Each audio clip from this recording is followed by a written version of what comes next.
পালং শাকটা বাটা হয়ে গেছে, ঠিক আছে।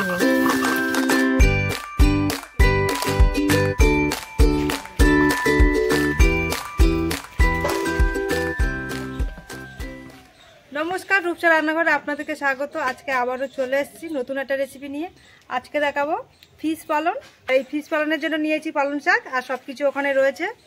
পালং শাকটাকে খুব ভালো করে পাতাগুলো বেছে নেবো, ডাঁটিগুলো বাদ দিয়ে দেবো। এই যে ডাঁটি, মোটা মোটা ডাঁটিগুলো বাদ দিয়ে এটাকে সেদ্ধ করে নেবো। তার জন্য প্রথমে এই ডাঁটিগুলোকে বাদ দিয়ে পাতাগুলোকে নিয়ে নেবো।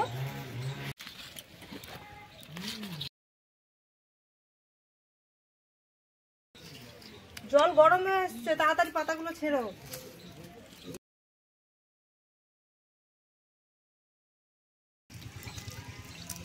পালং শাক এগুলো হচ্ছে কি পালং, তাই না?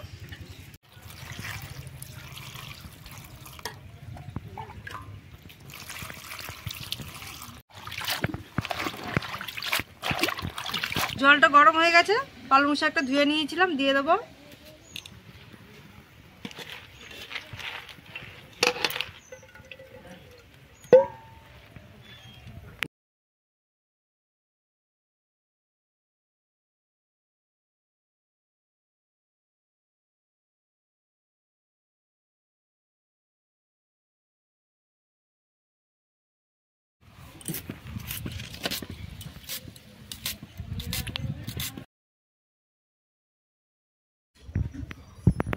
পালং শাকটা সেদ্ধ হয়ে গেছে, এবারে নামিয়ে নেব।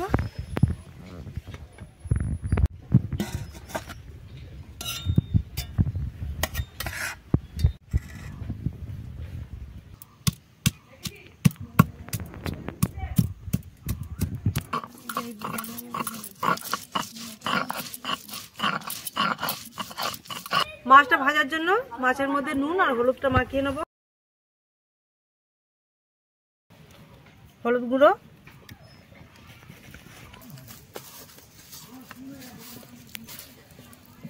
মাছের মধ্যে হলুদ আর নুন খুব ভালো করে লাগিয়ে নেব।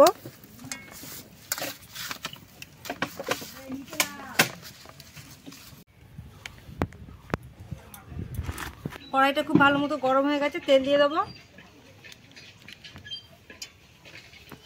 কড়াইতে দিয়ে দিচ্ছি মাছ।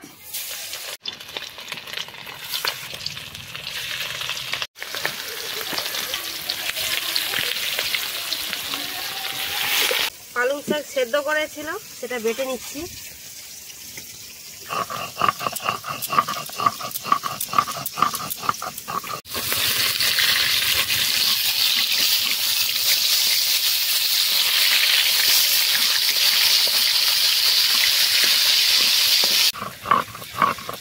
পালং শাকটা বাটা হয়ে গেছে, কিসে তুলবো?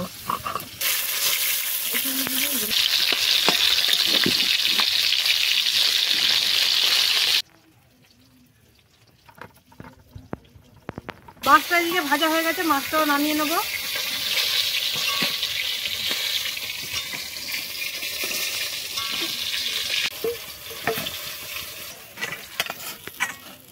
ফিশ পালন করার জন্য দিয়ে দিচ্ছি শুকনো লঙ্কা দুটো,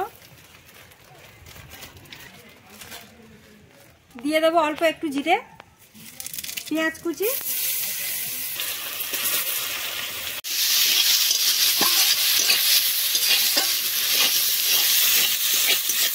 দিয়ে দেবো হাফ চামচ রসুন বাটা,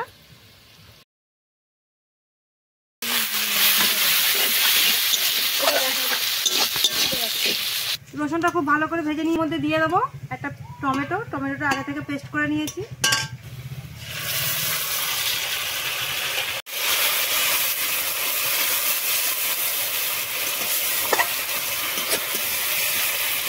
দিয়ে দেবো হাফ চামচ জিরে গুঁড়ো,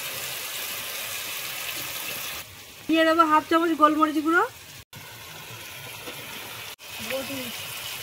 দিয়ে দেবো হলুদ গুঁড়ো, হাফ চামচ লঙ্কার গুঁড়ো, দিয়ে দেবো টক দই,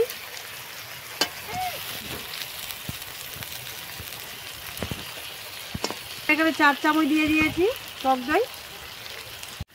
সব কিছু একসাথে খুব ভালো করে মিশিয়ে নেবো।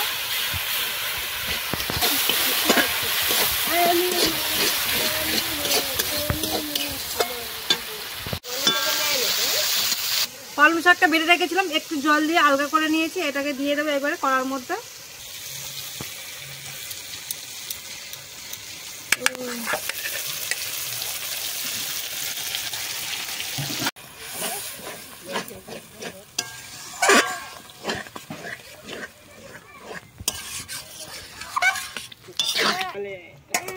বাটিটা ধুয়ে আরো একটু জল দিয়ে দিচ্ছি। কি বলি বল, তুই কইলে তা ও কইবে। তো দিয়ে দেবো নুন স্বাদ অনুযায়ী।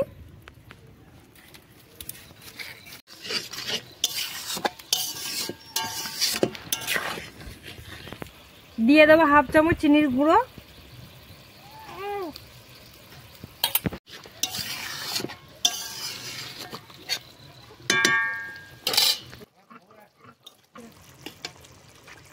খুব ভালো মতো ফুটে গেছে, এর মধ্যে দিয়ে দেবো এবার মাছ।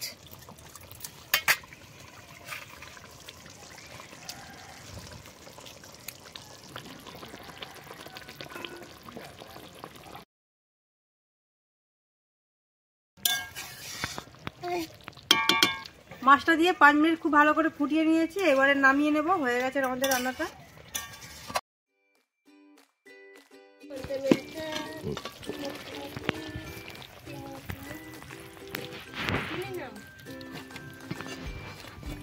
দারুণ ফ্যান হয়ে গেছে।